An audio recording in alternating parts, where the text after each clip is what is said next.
गडकरींच्या विरोधात सोशल मीडियावर कॅम्पेन करणं दुर्दैवी असल्याचं खासदार सुप्रिया सुळेंनी व्यक्त करत खंत म्हटलेलं आहे। केंद्रातले अनेक मंत्री सुडाचं राजकारण करत नाहीत, त्यांपैकी गडकरी आहेत असं सुद्धा सुळेंनी म्हटलंय।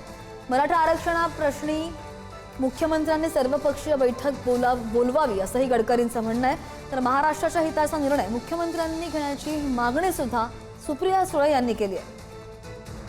आपल्यासोबत बोलण्यासाठी राष्ट्रवादी काँग्रेसच्या खासदार सुप्रियाताई सुळे आहेत। ताई, मराठा आरक्षणावरून आता एक वेगळं वातावरण सध्या पाहायला मिळतंय।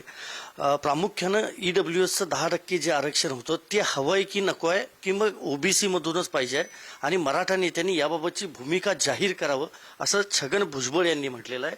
त्यावर तुमचं एकतर मी भुजबळ साहेबांचे स्टेटमेंट ऐकलेलं नाही, पण माझी विनम्र विनंती आहे महाराष्ट्राच्या माननीय मुख्यमंत्र्यांना की आज राज्यामध्ये रोज तुमच्या सगळ्या चॅनलवर किंवा वर्तमानपत्रात एक अस्वस्थता जाणवते।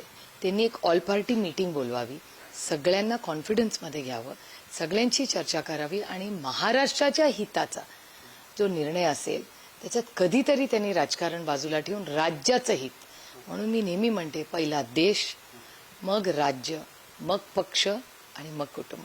तर माझी विनंती आहे महाराष्ट्राच्या माननीय मुख्यमंत्र्यांना, कारण का सगळ्याच चॅनलवर GR मधून आरक्षण मिळणारे नाही मिळणारे, कोर्टातही कोणीतरी गेले, त्याच्यामुळे इतका विस्कळीतपणा, इतकं कन्फ्युजन झालंय, सगळेच कन्फ्युज आहेत, कारण का कुणालाच कळत नाही की नक्की काय होणार आहे।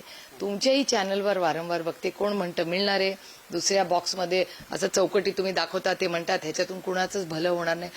खरं काय?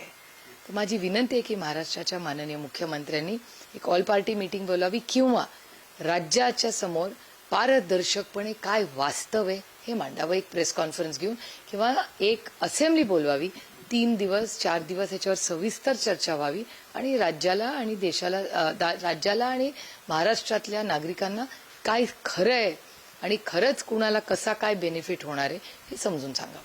नाशिकमध्ये ताई शिबिर होतंय तुमच्या पक्षाचं, आंदोलन देखील त्या ठिकाणी होणार आहे, त्याबद्दल 14 आणि 15 तारखेला आम्ही सगळे नाशिकला चाललेलो आहोत। 13लाच खरं तर आम्ही संध्याकाळी चाललेलो आहोत।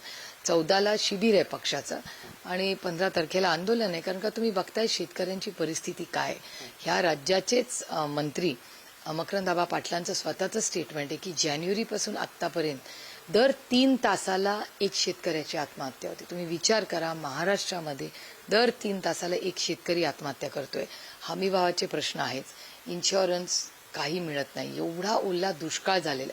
मी स्वतः आणि राष्ट्रवादी काँग्रेसचे आमचे सगळे खासदार आम्ही माननीय अमितभाई शाहनाही भेटायला गेलो होतो की महाराष्ट्रात ओला दुष्काळ हा जाहीर करा। आणि तुम्हाला आठवत असेल माननीय मुख्यमंत्र्यांची ही स्टेटमेंट्स ही तुमच्या चॅनलवर आलेली आहेत। इलेक्शन व्हायच्या आधी ते म्हणले होते की सरसकट कर्जमाफी करू, ही वेळ, आणि ते आता म्हणतात सत्तेत बसल्यावर की वेळ आल्यावर, कधी ती वेळ येणार? म्हणजे इतक्या आत्महत्या झालेल्या आहेत आणि ओला दुष्काळ तर माहितीच आहे ना, सगळे बघतायत की किती नुकसान झालंय, हमी भाव मिळत नाही, हीच ती वेळ आहे ना। मग यही समय है, सही समय है, अशी माझी विनम्र विनंती आहे माननीय देवेंद्रजींना की हीच ती वेळ आहे सरसकट कर्जमाफी करायची। तुम्ही नाशिकमध्ये आंदोलन करताय, त्याच नाशिकमध्ये आज एक मोर्चा निघालेला आहे, तो म्हणजे मनसे आणि शिवसेनेचा एकत्र। 3-4 वेळा दोन्ही ठाकरे बंधू भेटलेले आहेत, युती होईल की नाही अजून स्पष्टता नाही, मात्र या सगळ्याकडे तुम्ही कसं बघता? नाही, कुठलेही पक्ष चांगल्या कामासाठी एकत्र येत असतील ही चांगलीच गोष्ट आहे ना, मी अर्थातच त्याचं स्वागतच करेन। एक वेगळा प्रश्न आहे केंद्रातल्याबद्दलचा। नितीन गडकरी यांच्याबाबत काही सोशल मीडियावर एक व्हिडिओ व्हायरल होत होता की पेट्रोलमध्ये इथेनॉल मिक्स, आणि तर गडकरींनी असं म्हटलेलं आहे की हे माझ्या विरोधातलं एक कॅम्पेन होतं आणि ते विरोधात चालवलं गेलं, असं स्पष्ट आरोप त्यांनी केलेला असेल की एक मी खूप प्रांजळपणे कबूल करते की अनेक मंत्री केंद्रातले आहेत हे कधीच सुडाचं राजकारण करत नाहीत आणि अर्थातच गडकरी साहेब त्यापैकी एक महत्वाचे आहेत। तुम्ही कुठल्याही खासदाराला विचारा, तो जेव्हा जातो कुठल्याही पक्षाचा असेल तर गडकरी साहेब कधीच नाही म्हणत नाहीत, आणि कुठल्याही पक्षाच्या, म्हणजे सत्तेत असू दे विरोधात असू दे, कारण का त्यांचं मत असं आहे की चांगली कामंही झाली पाहिजे आणि असे अनेक मंत्री आहेत।